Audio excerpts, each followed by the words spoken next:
తద్వారా ఆదాయం పెరుగుతుంది జీఎస్టీ వల్ల. ఇది ఎకానమీలో. అతను అంటున్నాడు నేను పంచా అని అంటున్నాడు.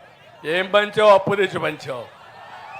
అప్పు తెచ్చి పంచితే పంచే ఉండదు, తర్వాత చూడబోతే ఏం కనపడదు.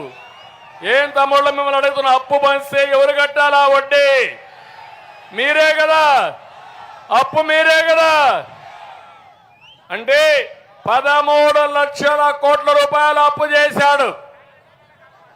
రేపేమవుతారు మీరు? మీరు ఒక ట్యాంకులో నీళ్లుంటే కొళ్ళాయి తిప్పితే నీళ్లు వస్తాయి. ట్యాంకులో నీళ్లు లేకపోతే వస్తాయా? బిగినింగ్లో బురద నీళ్ళు వస్తాయి, తర్వాత అసలు నీళ్ళు రావడం మానేస్తుంది.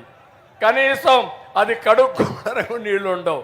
నేను అదే ఉంటున్నా, నీ పరిపాలన ఎట్లుందంటే అసలు కడుక్కోవడానికి కూడా నీళ్ళు లేవు కొన్ని ప్రాంతాల్లో.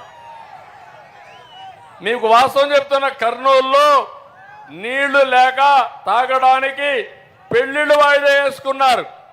వారానికి ఒకరోజు స్నానం చేస్తున్నారు. మీరు నమ్మతారా అని అడుగుతున్నా మిమ్మల్ని. అలాంటి చెత్త పరిపాలన ఇచ్చిన ముఖ్యమంత్రి ఈ జగన్మోహన్ రెడ్డి. నేను అందుకే మీ అందరికి హామీ ఇవ్వడానికి వచ్చాను.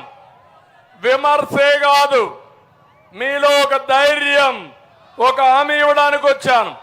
సంపద సృష్టించడం తెలిసిన పార్టీ తెలుగుదేశం పార్టీ.